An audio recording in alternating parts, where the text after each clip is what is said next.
Oke, aku langsung mulai ya.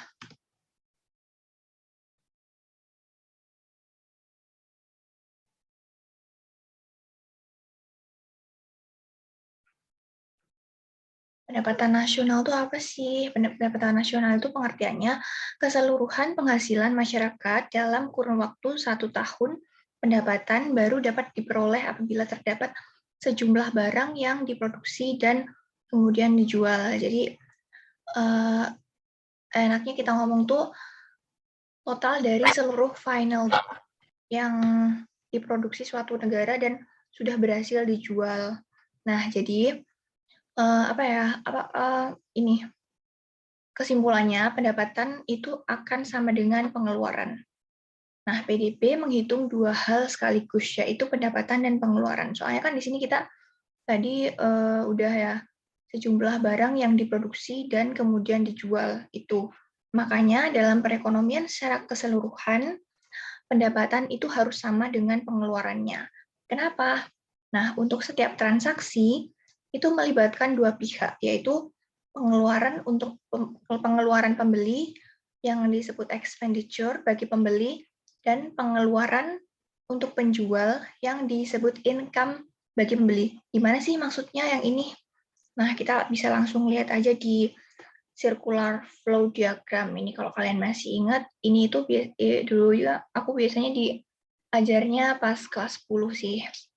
Kalau misal kalian masih ingat, di sini tuh ada output market sama input market atau market for factor of production. Nah, pengeluaran bagi pembeli atau expenditure ini tuh maksudnya apa? Nah, households itu kan di sini ada spending di output market. Nah, itu namanya expenditure bagi pembeli. Sedangkan pengeluaran bagi penjual itu tuh penjual itu kayak ngerekrut rumah tangga konsumsi, misalnya ngerekrut tenaga kerja dan lain sebagainya. Nah, ini bakal jadi income bagi rumah tangga konsumsi. Gitu. Buat circular flow diagram ini ada yang masih bingung nggak? Apa aku jelasin secara keseluruhan gitu? Mungkin aku jelasin aja ya. Di sini tuh ada yang aku tadi udah jelasin, ada output sama input, pasar output dan pasar input. Nah, di sini ada dua tokoh, yaitu firms atau perusahaan dan rumah tangga konsumsi. Nah, awalnya tuh perusahaan ini nggak ding, households itu menawarkan tenaga kerjanya di pasar input. Nah, ke perusahaan. Nah, perusahaan akan spending untuk membayar seperti kayak bayar upah atau gaji itu ke rumah tangga konsumsi. Nah, ini namanya income bagi households. Nah, di sini firms akan menawarkan good and service di pasar output. Nah, di sini barang dan jasa akan dibeli oleh rumah tangga konsumsi dan rumah tangga konsumsi akan melakukan spending yang akhirnya akan menjadi revenue bagi perusahaan kayak gitu. Ya, aku next ya. Nah, di sini ada konsep pendapatan nasional. Ini tuh kalau kalian masih ingat kayak rumusnya GDP, GNP, NNP, dan seterusnya itu. Nah, sebelum kita bahas ini ya, di sini aku punya gambaran soal GDP sama GNP itu bedanya apa sih? Kalau GDP itu kan Gross Domestic Product atau produk domestik. Domestik itu artinya di suatu wilayah. Jadi GDP itu pendapatan WNI di dalam negeri ditambah WNA di dalam negeri. DN itu maksudnya dalam negeri ya. Misalnya Indonesia, WNI di sini ditambah, ini kan ada irisan dari WNA juga. WNA yang ada di dalam negeri ini juga ikut ke GDP. Tapi kalau GNP itu WNI dalam negeri ditambah WNI yang kerja di luar negeri, tapi dikurangi WNA di luar negeri. Anggap aja irisannya ini tuh WNA di dalam Oh, sorry, Deng. Maksudnya ini WNA di luar negeri ya, di dalam negeri ya. Anggap aja irisannya ini tuh WNA di dalam negeri gitu. Ada yang bingung nggak sama penjelasan GDP sama GNP ini?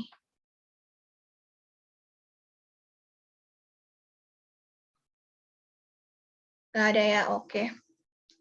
Tadi kan kita udah tahu konsepnya GNP itu apa. GDP dikurangi produk asing dalam negeri ditambah produk si warga negara di luar negeri. Nah, kalau NNP itu kan Net National Product, jadi menghitung produk netonya. Neto itu, untuk menghasilkan produk neto, kita tuh harus mengurangi GNP dengan penyusutan.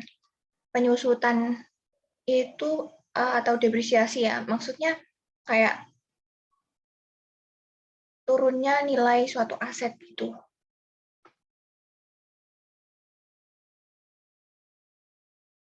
Kalau yang GNP itu pokoknya masyarakat dalam negeri ya, Kak.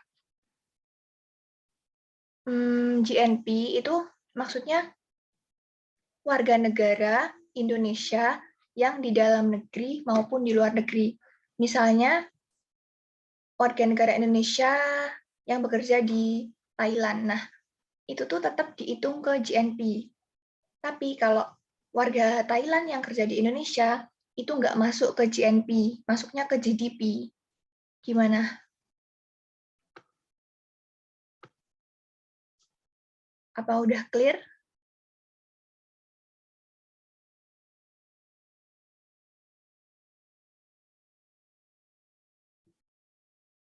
Oke.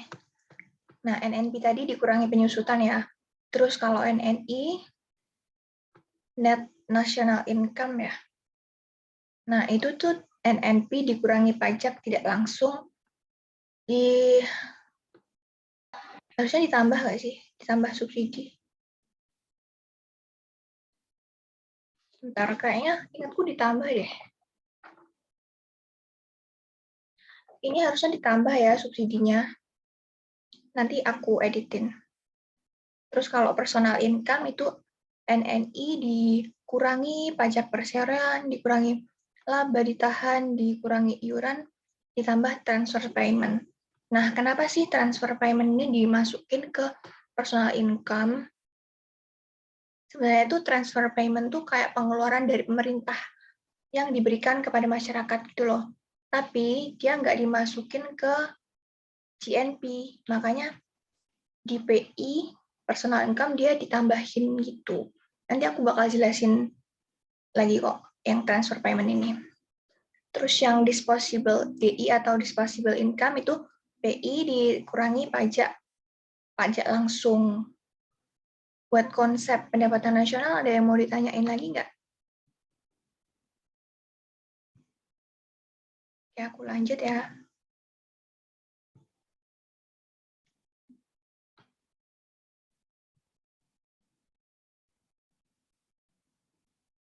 Kayaknya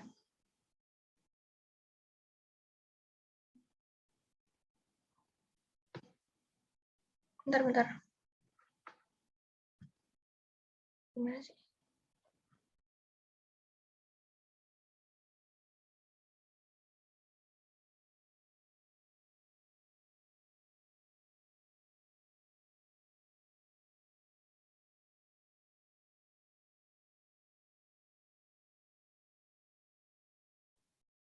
Selanjutnya itu ada produk domestik bruto atau PDB. Itu artinya nilai pasar barang dan jasa akhir yang diproduksi di suatu negara pada periode tertentu. Nah, kita bakal bedah masing-masing. Dari nilai pasar itu apa, barang dan jasa itu, barang dan jasa akhir itu maksudnya apa, dan yang diproduksi suatu negara pada periode tertentu itu maksudnya gimana. Nah, yang pertama kita jelasin, kita bedah soal nilai pasar. Nah, nilai pasar itu artinya harga dikali kuantitas barang dan jasa yang diproduksi. Nah, misalnya di tahun 2020 ini harga cabai itu 10.000.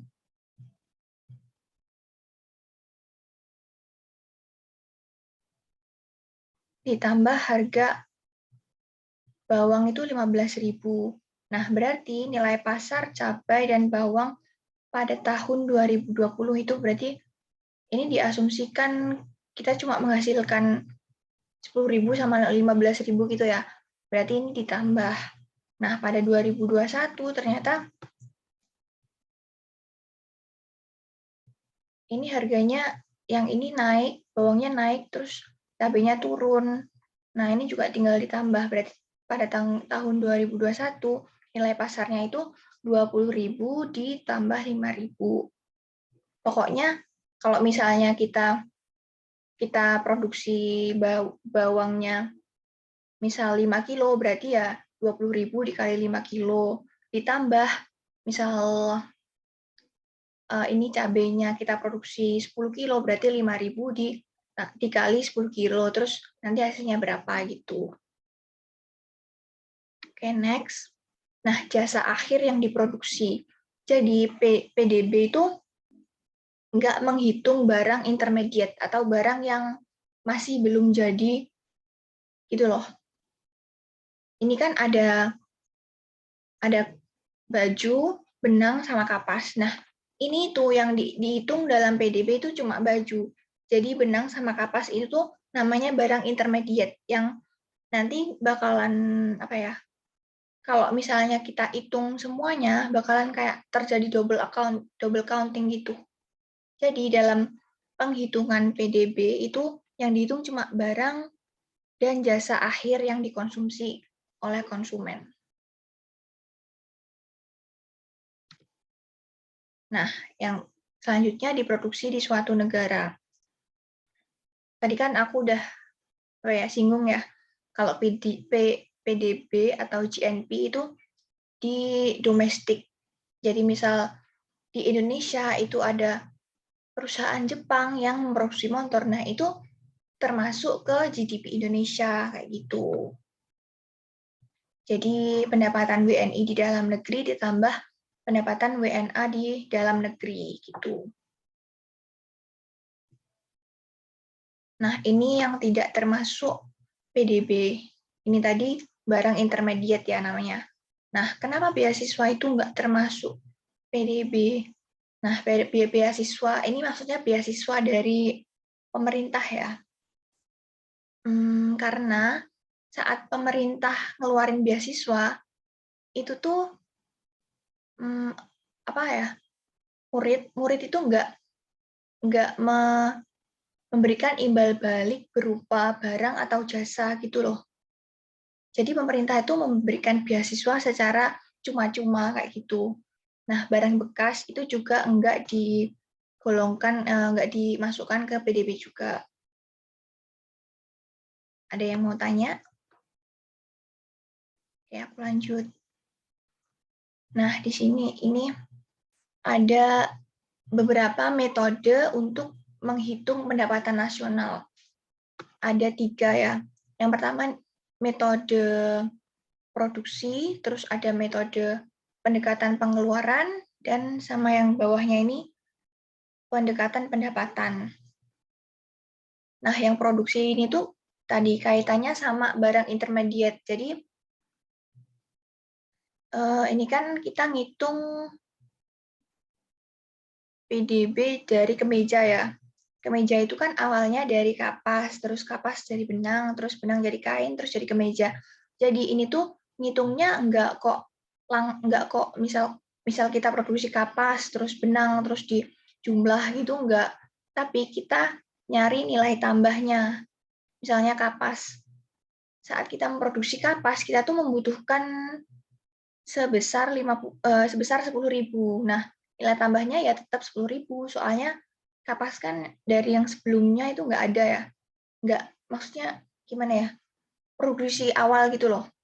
Jadi sebelum kapas itu belum ada. Nah, kalau di benang, misal kita nilai produksinya dari kapas menjadi benang itu 15.000, kita nggak jumlahin 10 sama 15 ya. Soalnya 15.000 itu kan udah dari kapas. Jadi kalau kita jumlahin bakalan ada double counting. Makanya kita cari nilai tambahnya. Nilai tambah itu ini. dari kapas dikurangi benang. Jadi 10.000 dikurangi 15.000, di 5.000. Nah, dari benang ke kain ini ada 17.500. Nilai tambahnya berarti 17.500 dikurangi 15.000. Nah, hasilnya ini terus sampai ke kemeja itu 25.000. Ini berarti nilai tambahnya kan dari 17.500 dikurangi 25.000. Nah, jadinya yang kita jumlahin itu nilai tambahnya. Yang ini. Nah, ini apa ya? Ini udah pasti ya.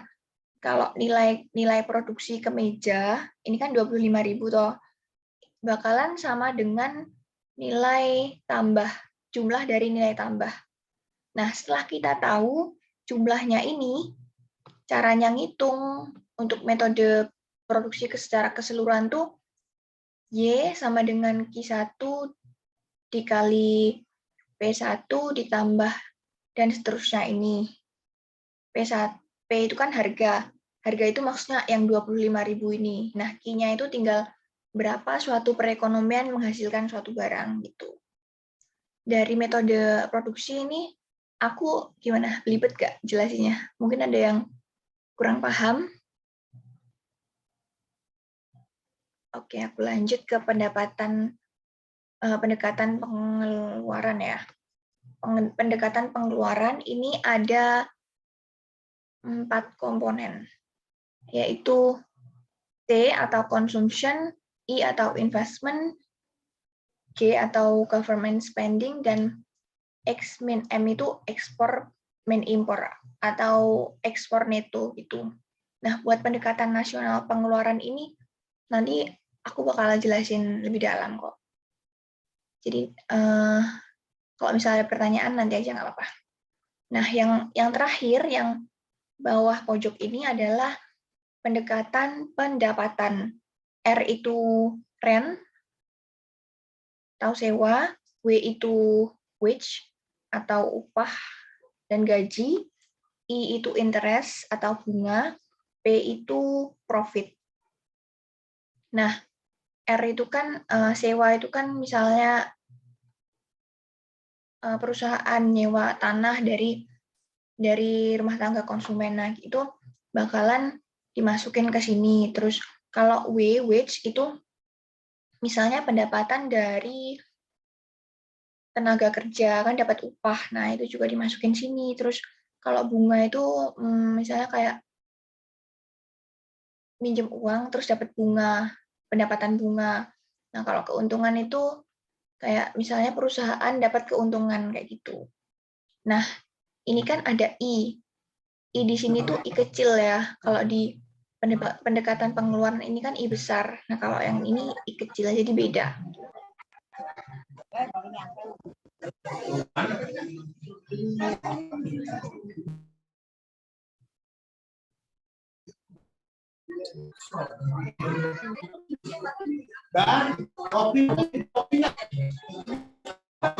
Mungkin bisa di-mute dulu ya. Widya Dana.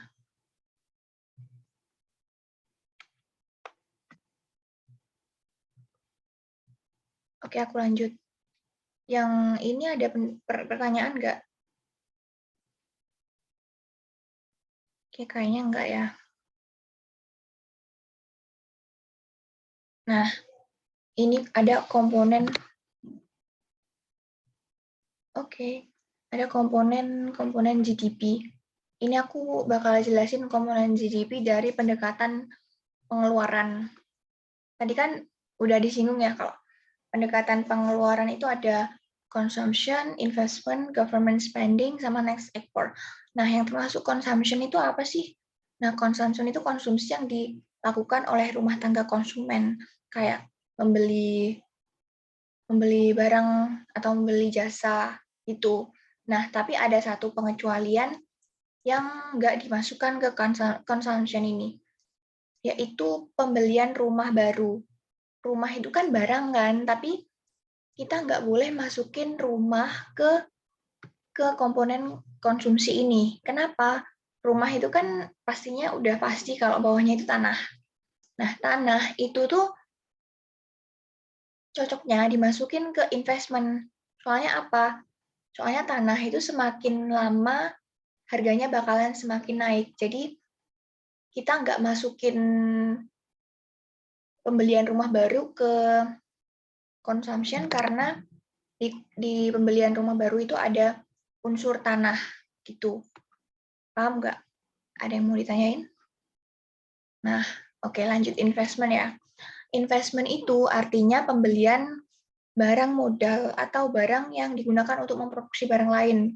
Jadi itu investment tuh bentuknya barang modal yang secara fisik ada, kayak mesin, terus pokoknya alat produksi. Investment kalau kita kan biasanya kayak dengar istilah investasi saham, stok dan lain-lain itu tuh nggak masuk ke investment. Soalnya kenapa? Itu tuh kalau saham itu tuh nggak fisik. Jadi yang dimaksudkan investment di komponen GDP itu tuh komponen investment yang ada gitu loh, yang fisik. Jadi kayak mesin, tanah, dan lain-lain. Jadi ingat kalau saham itu nggak masuk ke investment di komponen GDP ini. Kalau dalam perekonomian, investment itu maksudnya barang-barang yang terlihat secara fisik gitu. Ada lagi government spending. Nah, ini konsumsi yang dilakukan pemerintah, kayak pengeluaran pemerintah gitu. Nah, tadi kan aku udah bilang kalau transfer payment itu kan juga termasuk pengeluaran pemerintah kan, tapi dia nggak masuk ke government spending. Soalnya kenapa? Transfer payment itu ketika pemerintah melakukan pengeluaran transfer payment, mereka tuh nggak dapat imbal balik berupa jasa atau barang dari masyarakat gitu. Jadi istilahnya kayak pajak negatif gitu loh. Beda lagi kalau misalnya ada pegawai negeri yang kerja di instansi pemerintahan, mereka dibayar. Tapi kan mereka juga menghasilkan jasa bagi pemerintah, jadi itu masuk ke government spending kayak gitu. Terus yang terakhir ada net export, itu total ekspor dikurangi dengan total impor. Udah aja ya. Oke, lanjut. Nah, di sini aku punya contoh soal. Ini pakai metode pengeluaran. Ada yang mau coba nggak?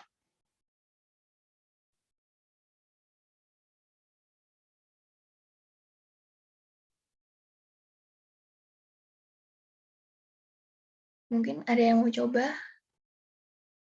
Kira-kira ini yang masuk ke metode pengeluaran apa aja ya? Mungkin bisa ditulis di chat atau langsung on mic juga nggak apa-apa kok.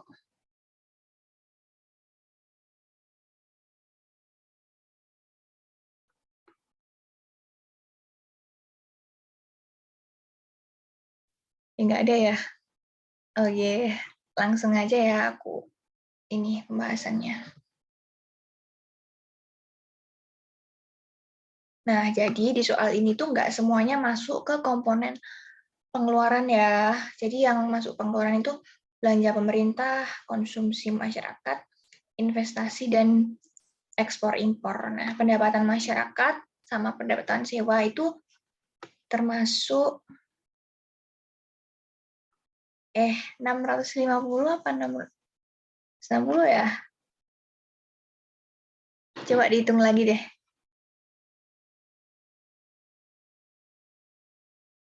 Mana yang benar? Ada yang mau ngitung lagi nggak? Pendapatan masyarakat sama pendapatan sewa itu termasuk ke metode pendapatan.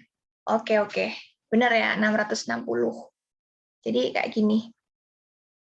Ada yang mau ditanyain soal perhitungan ini? Mungkin ada yang kurang jelas gitu.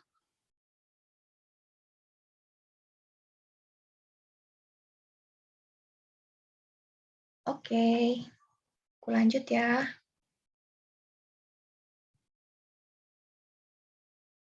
Nah, selanjutnya kita bakal bahas soal GDP atau GNP real dan nominal. Yang pertama ada GDP nominal.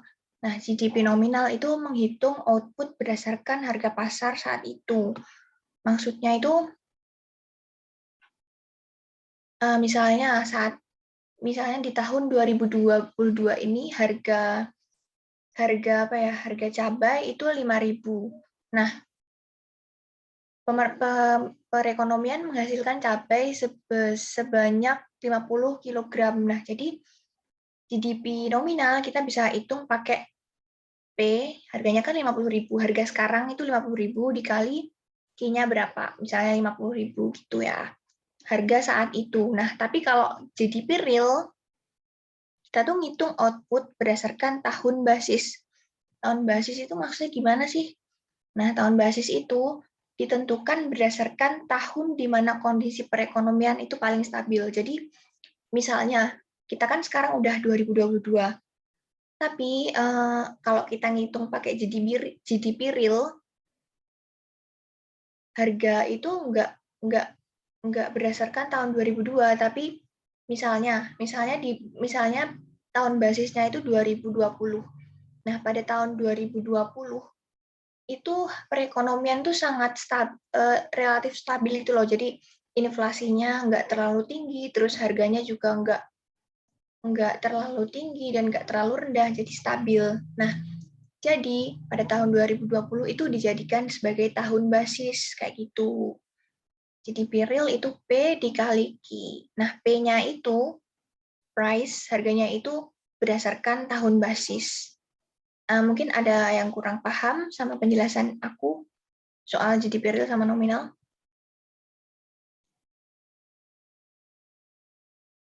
Nah, bentar. Oh, masih belum paham. Oke. Nggak apa-apa. Maksudnya itu gini, misalnya tahun 2002 kan tahun sekarang, tahun harga saat ini. Untuk menghitung GDP nominal, kita kalikan harga pada tahun saat ini dikali kuantitas. Tapi kalau untuk menghitung GDP real, kita itu menghilangkan kenaikan harga gitu loh. Misalnya tahun basis tadi aku udah jelasin ya, kalau tahun basis itu ditentuin di mana perekonomian itu kondisinya sangat stabil. Misalnya tahun 2020 kita jadiin tahun basis. Nah, nanti ngitungnya itu harga itu nggak kok harga tahun ini, tapi harga tahun yang sebelumnya. Harga di tahun basis atau harga di tahun 2020 kayak gitu. Jadi, meskipun tahun 2021 itu harganya ada kenaikan harga, GDP real tuh nggak mempedulikan kenaikan harga itu. Nah, maka dari itu, GDP real itu nggak memasukkan unsur inflasi di dalamnya. Nah, kalau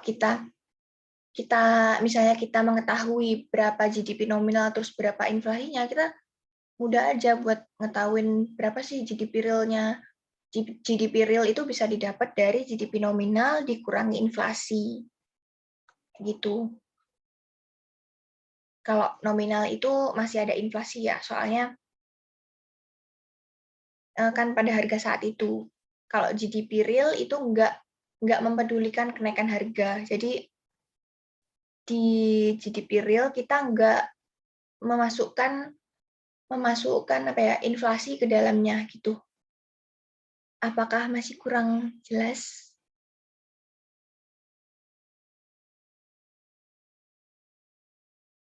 Oke, makasih. Iya, sama-sama. Nah, ada lagi yang namanya GDP deflator. Sebenarnya GDP deflator ini hampir sama kayak indeks konsumen ya. Tapi ini tuh didapat dari nominal GDP per real GDP dikali 100. Nah, ini tuh buat apa sih GDP deflator itu? Ini GDP deflator itu bisa digunakan untuk menghitung inflasi. Kayaknya ini bakalan dijelasin di bab Consumer Price Index. Jadi aku nggak bakal jelasin lebih jauh lagi. Kalau misalnya kalian ada yang mau nanya, mungkin bisa chat aku, nggak apa-apa. Nah, yang selanjutnya kita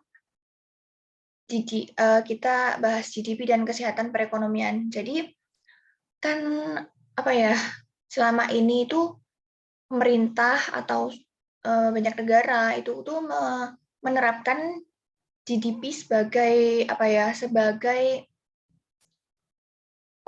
tolak ukur kesehatan perekonomian suatu negara gitu. Kalau GDP deflator sering keluar di UTBK nggak ya? Aku nggak kurang tahu ya kalau seringnya apa enggak. Tapi apa ya? Lebih baik cari tahu aja. Soalnya UTBK itu kayak luas banget gitu loh. Jadi aku nggak bisa nentuin sering keluar apa enggak gitu. Pokoknya intinya kalau GDP deflator itu rumusnya tadi, GDP nominal dibagi real GDP dikali 100. Nah, GDP deflator ini bisa digunakan untuk menghitung nilai inflasi. Gitu.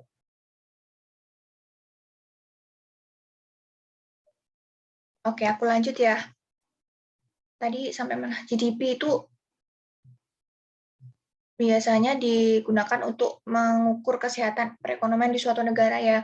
Tapi itu GDP itu sebenarnya nggak perfect atau nggak sempurna gitu. Karena apa? GDP itu mengecualikan beberapa aspek ya. Di sini aku udah nulis 3. Ada aktivitas non pasar, kerusakan lingkungan, sama sulitnya menghitung transaksi ilegal. Jadi di aktivitas non pasar itu ada aktivitas ibu rumah tangga sama opportunity cost. Nah, aktivitas ibu rumah tangga ini tuh meskipun kan ibu rumah tangga itu kan kayak memberikan service bagi keluarganya, tapi tuh dia nggak dimasukkan ke dalam GDP kayak gitu. Nah, opportunity cost itu misalnya kayak biaya peluang atau biaya yang dikorbankan demi memilih yang lain, itu juga nggak ikut di GDP. Yang kedua ada kerusakan lingkungan. Misalnya ekspor kayu itu berkontribusi pada GDP, tetapi kan kalau kita tebangin kayu terus itu kan ada resikonya kerusakan lingkungan, misalnya ada banjir. Nah, banjir ini tuh biayanya nggak dimasukin ke GDP kayak gitu. Terus yang terakhir ada transaksi ilegal seperti kayak transaksi ilegal itu contohnya perdagangan narkoba dan lain-lain kayak gitu. Itu kan nilainya besar ya. Jadi kayak kalau nggak masuk GDP kan kayak gapnya itu mempengaruhi banget gitu loh. Nah, ini biasanya kalau perdagangan narkoba atau ilegal ini tuh di negara-negara yang udah maju gitu. Tapi kalau di negara berkembang biasanya itu yang nggak masuk di GDP itu kayak ini aktivitas ibu rumah tangga itu banyak kan Indonesia kan non formal gitu kegiatannya kayak gitu. Ada yang mau ditanyain?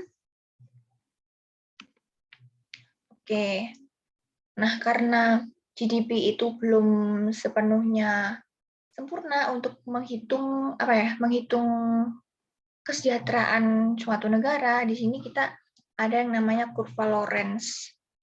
Kurva Lorenz ini digunakan untuk menentukan indeks Gini suatu negara. Nah, indeks Gini itu apa sih? Indeks Gini itu adalah indikator yang digunakan untuk mengukur tingkat ketimpangan pendapatan suatu negara. Nah, ini ada gambarnya, contoh gambar kurva Lorenz. Di sini ada yang pertama, ini ada apa ya, bagian C. Jadi indeks Gini tuh kita ngitung bagian C ini. Rumusnya indeks Gini itu daerah C atau yang dilengkungin ini, daerah C ini dibagi dengan daerah segitiga O, apa ya, OBD ini. Nah, semakin besar indeks Gininya itu, maka ketimpangannya itu maka semakin tinggi. Nah, ini kan kita tahu yang kiri itu kan lebih kecil, itu cekungannya lebih kecil daripada yang kanan. Nah, itu berarti artinya apa? Berarti yang kiri itu ketimpangannya lebih kecil dan yang kanan itu ketimpangannya lebih besar. Cara bacanya itu gini. 20% penduduk paling miskin itu mengkonsumsi 5% dari output nasional. Terus 20% lagi yang atas ini 40 dikurangi 20 ya. Pokoknya ini setiap 20, 40, 60 itu setiap 20% gitu maksudnya. Yang 40 itu enggak ding. Yang 40% penduduk miskin kedua itu mengkonsumsi akumulasi output sebesar 15%. Nah, untuk 20%-nya lagi yang di 60 ini mengkonsumsi 30 dikurangi 15, jadi segini. Terus untuk yang 20% selanjutnya lagi, dia mengkonsumsi 30 dari output nasional. Kira-kira ada yang kurang jelas? Kayaknya aku kurang jelas ya. Ada yang mau tanya? Oke, kita lanjutin yang cara bacanya yang ini ya. Yang ini tuh maksudnya 20% penduduk paling miskin, dia mengkonsumsi output nasional sebesar 2%. Nah, 20% penduduk yang Oke ya, aku jelasin ulang. Aku jelasin ulang buat yang kanan ya. Nah, yang apa ya? Yang angkanya 40 ini tuh maksudnya 20% penduduk miskin kedua gitu loh. Kita anggapnya penduduk miskin gitu ya. Kalau yang ini paling miskin, yang ini sedang, yang ini kaya, yang ini paling kaya gitu ya nyebutnya. Nah, buat penduduk miskin itu dia mengkonsumsi 7 dikurangi 2 berarti 5% dari output nasional. Nah, buat penduduk sedang 20% penduduk sedang dia mengkonsumsi 22 dikurangi 7 berarti berapa? 15 ya. 15% dari output nasional. Untuk penduduk kaya, dia mengkonsumsi 42 dikurangi 20% dari output nasional, sedangkan buat penduduk paling kaya, dia mengkonsumsi sebesar 42 dikurangi 100, berarti berapa?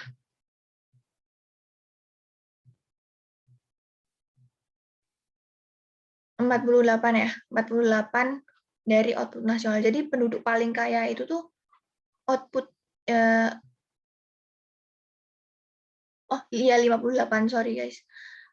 Mengkonsumsi sebesar 58 dari output nasional. Jadi kayak yang paling kaya itu mendominasi gitu loh.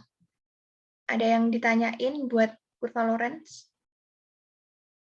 Nah, buat kategori ketimpangannya itu di sini ada ketimpangan rendah itu dari 0,2 sampai 0,35, yang sedang itu 0,35 sampai dengan 0,5, terus yang ketimpangannya paling tinggi itu ada 0,5 sampai 0,7.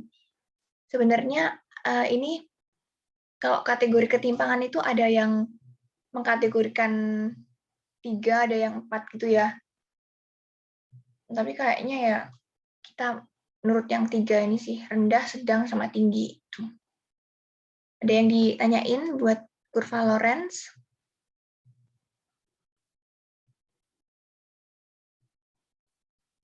Oke, aku lanjut ya.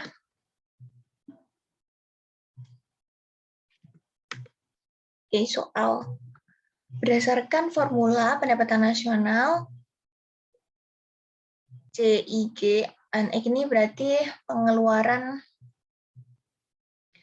metode pengeluaran ya. Apabila ada kenaikan pada pajak yang diterapkan oleh pemerintah, maka akan berdampak pada, ada yang mau bantu jawab?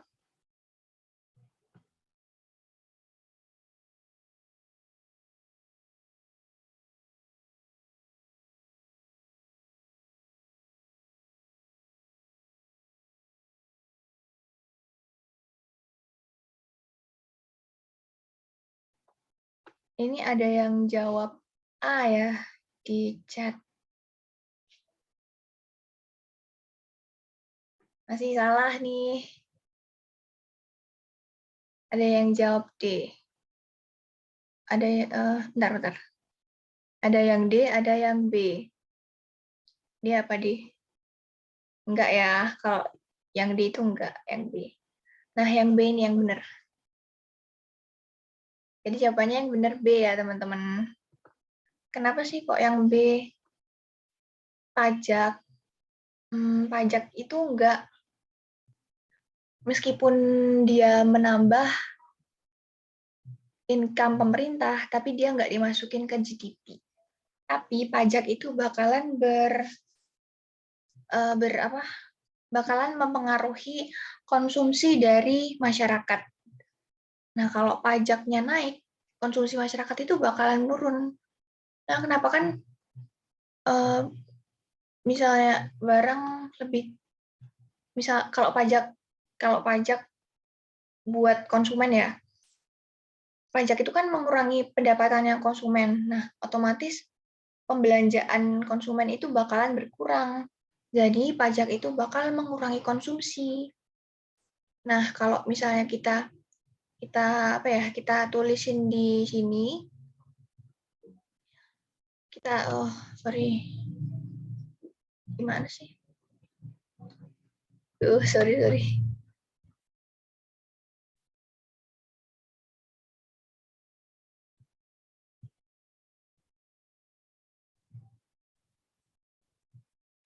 Kalau misalnya kita tulisin di sini, pajak itu bakal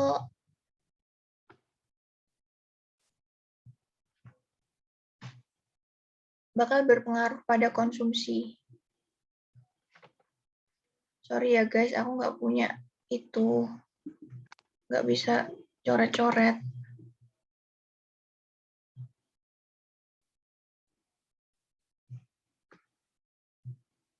Formulanya ini tuh bakal jadi kayak gini.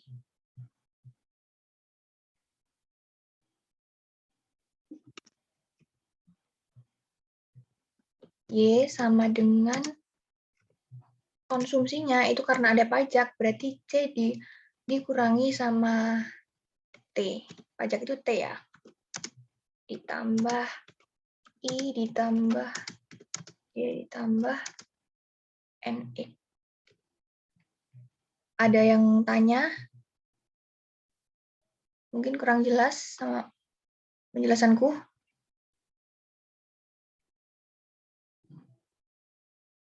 Oke, kayaknya udah jelas ya.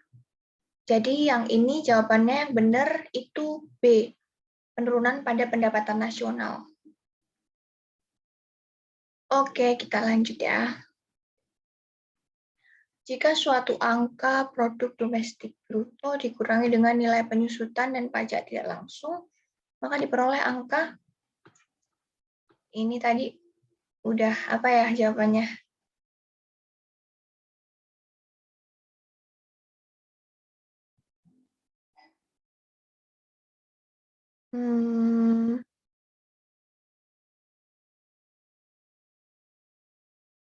Bentar, dari B. Iya, benar B. Jadi jawabannya B ya. Ada yang beda lagi? Oh, enggak B. Karena ini di sini ada dikurangi penyusutan. Ada yang ditanyain sama soal ini?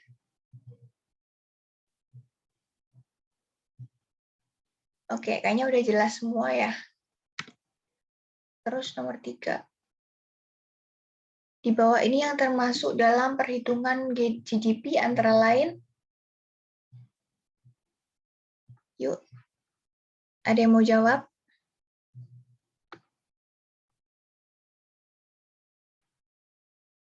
Ada yang jawab C ya?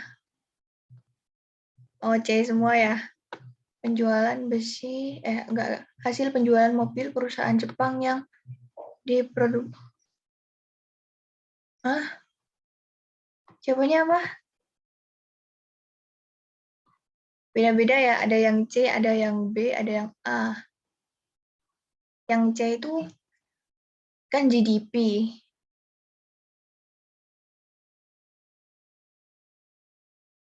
Yang kita analisis satu-satu aja deh. Yang A itu gaji tenaga kerja Indonesia yang sedang bekerja di Singapura. GDP itu kan domestik. Jadi kalau kerjanya di Singapura itu nggak bakal masuk atau ke-include ke GDP Indonesia gitu. Jadi yang A itu salah. Terus yang B, penghasilan seorang pengedar narkoba. Nah, tadi kan aku udah sebutin ya di pengecualian GDP. Kalau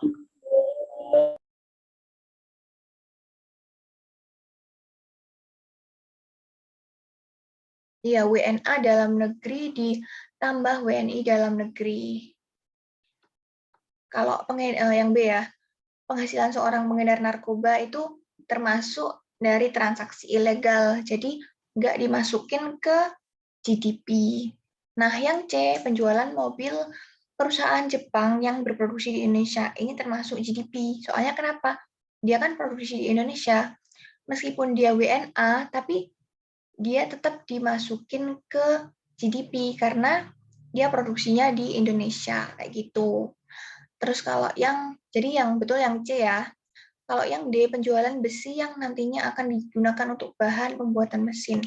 Nah, besi ini tuh masih bisa dikatakan sebagai barang intermediate. Jadi kalau mereka masih digunakan untuk menghasilkan barang baru itu nggak termasuk ke GDP. Nah, yang dihitung ke GDP itu mesinnya, ya pokoknya barang yang final good yang bakal langsung dikonsumsi ke masyarakat gitu loh. Jadi kalau masih besi, besi itu kan bahan bakunya masih dikatain sebagai barang intermediate. Jadi nggak masuk ke GDP kayak gitu. Kalau yang E, hasil dari penjualan mobil bekas itu salah. Soalnya tadi kan udah pengecualian itu. Barang bekas itu nggak masuk ke GDP. Ada yang ditanyain? Oke, langsung ya. Oke, lanjut. Siap.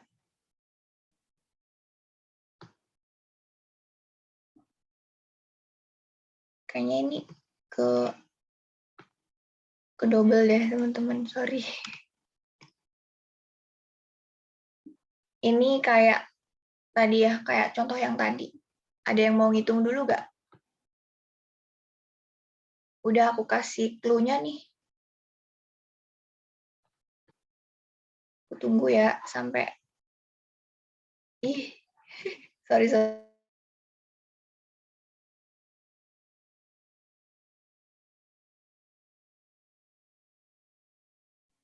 Kayaknya tadi udah ke-spill ya. Langsung lanjut aja ya.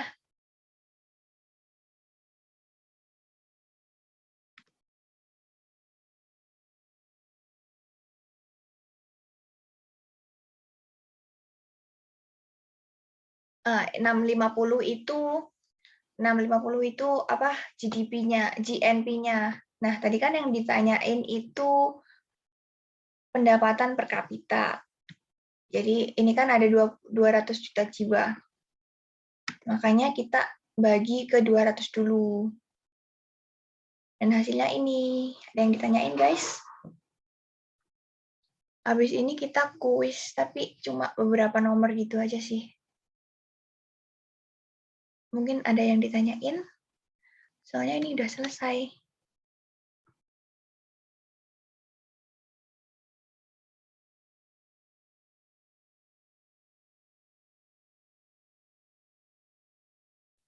Kayaknya nggak ada ya. Bentar ya, aku siapin buat kuis dulu deh.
Itu ya teman-teman, linknya aku kasih di chat.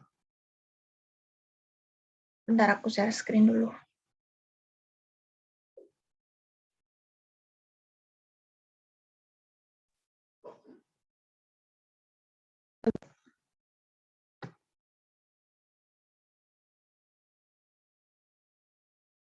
Oke, nggak apa-apa sih kalau nggak ikut kuis, nggak apa-apa.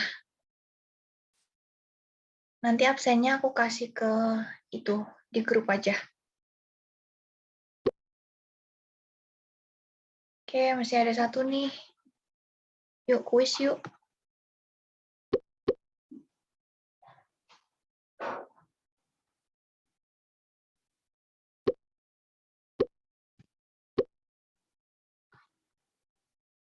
Aku tunggu sampai 9, berapa ya? 9 lebih 7 aja kali ya.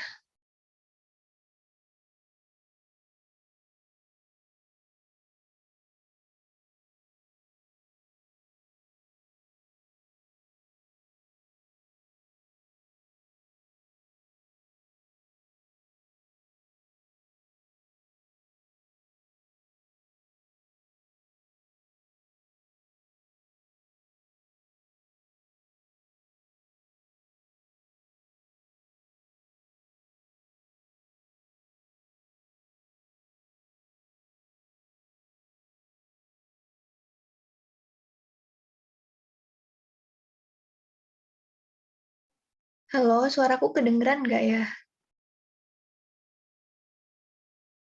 Ini kayaknya punya aku sinyalnya agak susah deh.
Ada yang masih ada kendala nggak mungkin? Atau kita bisa langsung mulai sekarang aja?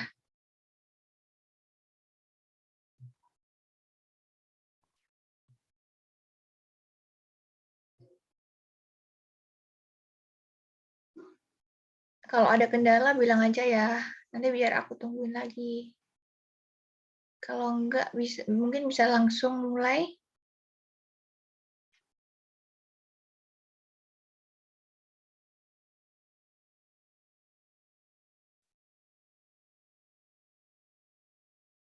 Oke, langsung aja ya.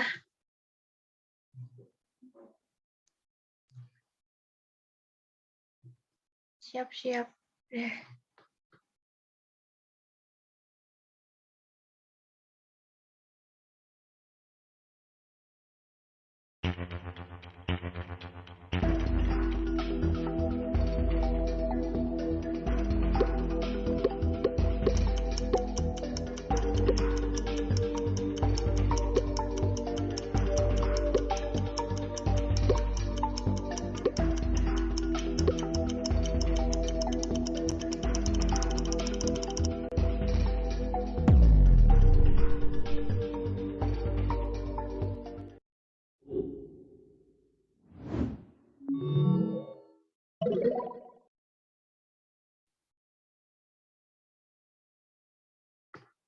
Buat pertanyaan ini udah banyak yang benar ya. Mungkin ada yang masih bingung. Tadi kan aku udah jelasin ya kalau pembelian rumah itu nggak termasuk konsumsi karena konsumsi masyarakat karena ini tuh masuknya ke investasi gitu ya.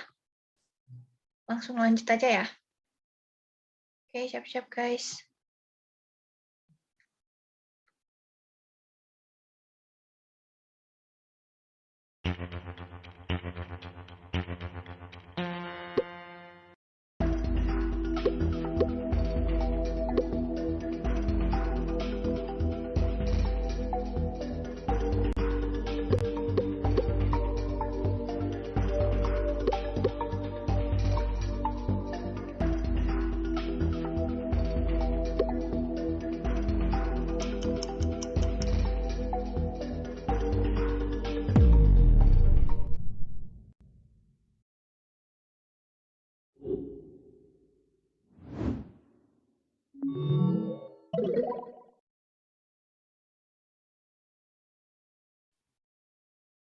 Keren banget ini udah semuanya benar ya.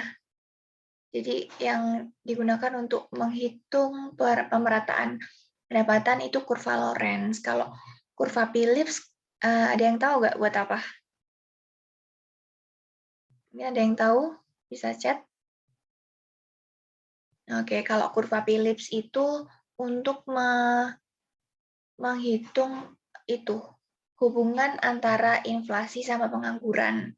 Kalau kurva Angel itu seingatku buat itu hubungan antara pendapatan masyarakat sama konsumsi masyarakat. Kalau kurva inference itu kalau kemarin kalian kalau nggak salah teori konsumsi ya, itu ada di sana kurva inference itu. Oke, lanjut aja ya.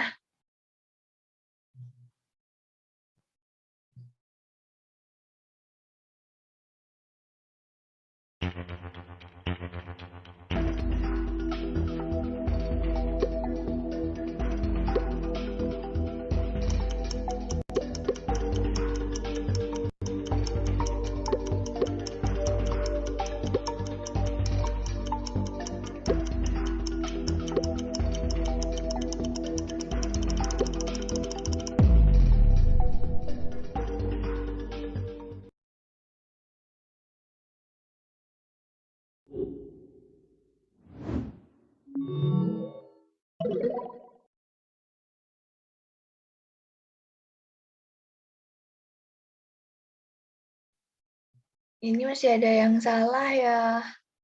Jadi tadi aku udah jelasin perhitungan ganda atau double counting itu biasanya itu pendekatan produksi. Jadi biar menghindari double counting, kita tuh menggunakan itu pendekatan nilai tambah.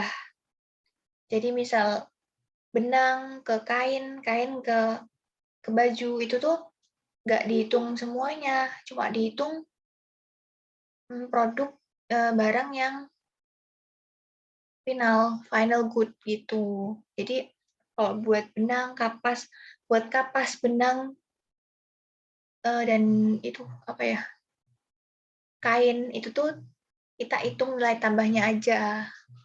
Itu ada yang mau tanya nggak? Kalau tanya nggak apa ya, langsung aja tanya. Kalau gitu langsung aku next.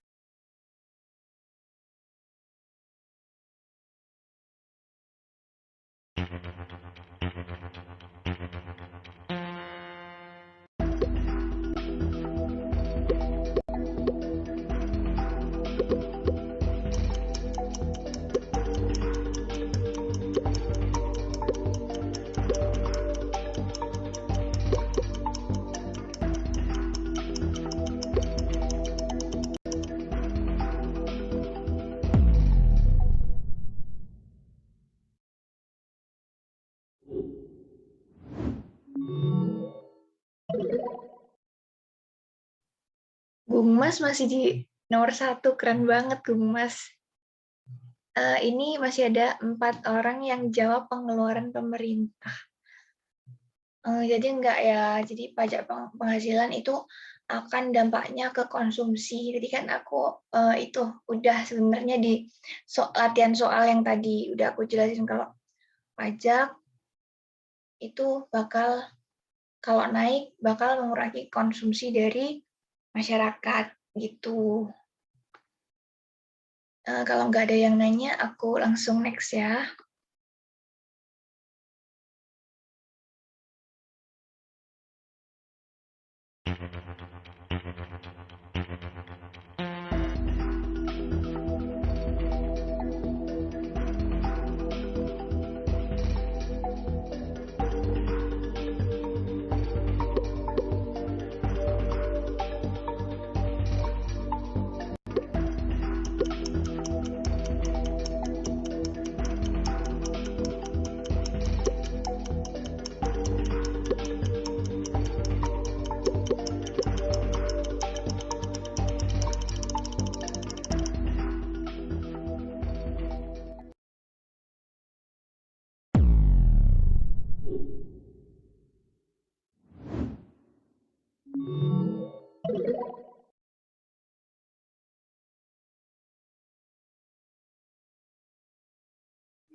Oke, ini soalnya soal bahasa Inggris ya, jadi artinya perbedaan antara GDP real dan GDP nominal.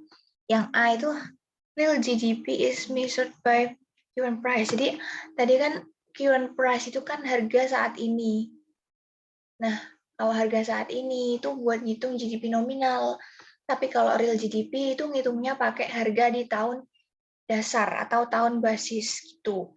Terus yang B, real GDP is nominal plus inflation. Enggak ya, kalau tadi kan real GDP itu tidak memasukkan unsur inflasi. Jadi kalau kita mau cari real GDP, kita tuh berarti harus kasih nominal di GDP dikurangi inflasi gitu. Soalnya di nominal GDP itu udah termasuk, udah ke-include inflasinya. Tapi kalau di real GDP, kita nggak include inflasi gitu. Terus yang C itu real GDP includes inflation. Salah ya, tadi udah aku jelasin. Nah, yang benar itu yang D. Nominal GDP is not used to calculate the economic growth. Karena apa? Pertumbuhan ekonomi itu kan kenaikan jumlah total produksi yang total produk yang diproduksi suatu negara. Nah, kalau nominal GDP itu kan kita pakai harga current price. Jadi tuh misalnya GDP-nya naik, itu kan ada dua kemungkinan. Nanti yang naik itu harganya, apa yang naik itu total produksinya. Jadi nggak bisa nentuin pertumbuhan ekonomi gitu. Ada yang mau tanya soal ini? Oke, lanjut ya.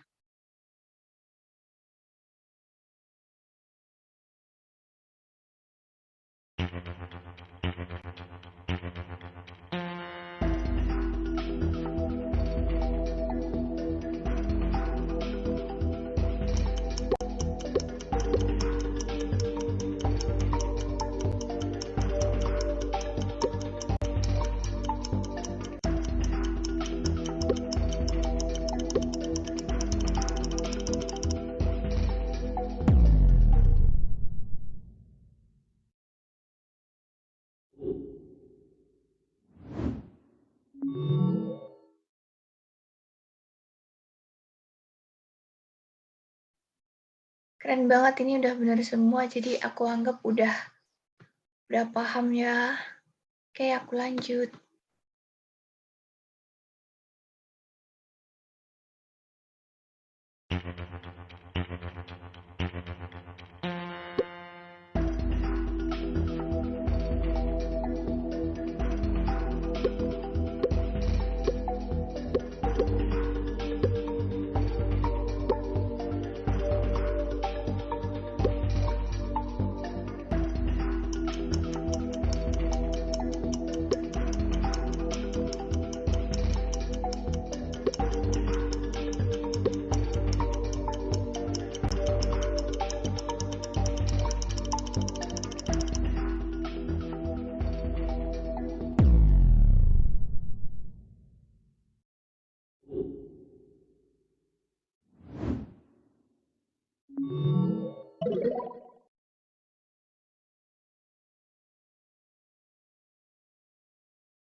Udah banyak yang benar ya. Ini kayaknya yang salah ini kekecoh ya.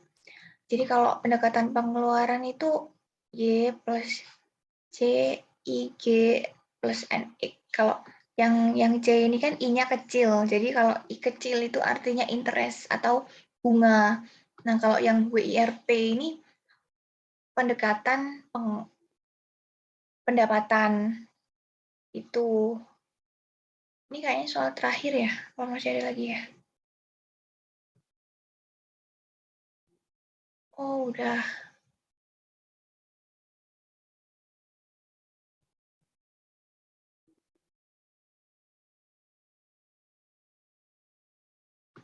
Salah, bentar. DN ya. Nah, aku nggak pernah pakai quizzes, guys. Ini kalau DN, itu kan muncul ininya kan.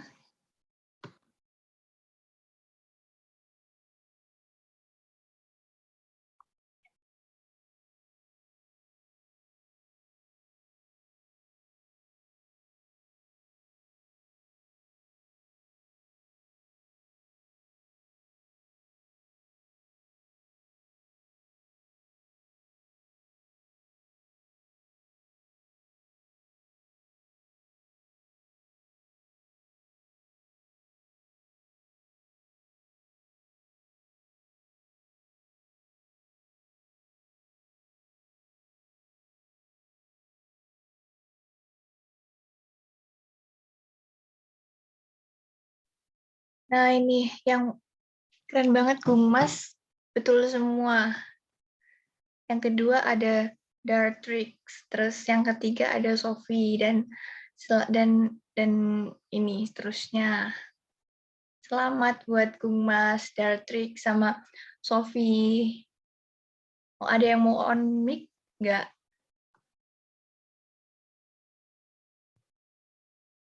Bentar aku stop share screen dulu. Gulnar ini mana? Gungmas ya? Siapa tadi namanya? Ada yang mau on mic nggak? Yang 3 besar tadi. Gungmas. Oh, lagi nggak bisa on mic. Oke, nggak apa-apa. Kalau yang Dartrix tadi siapa ya?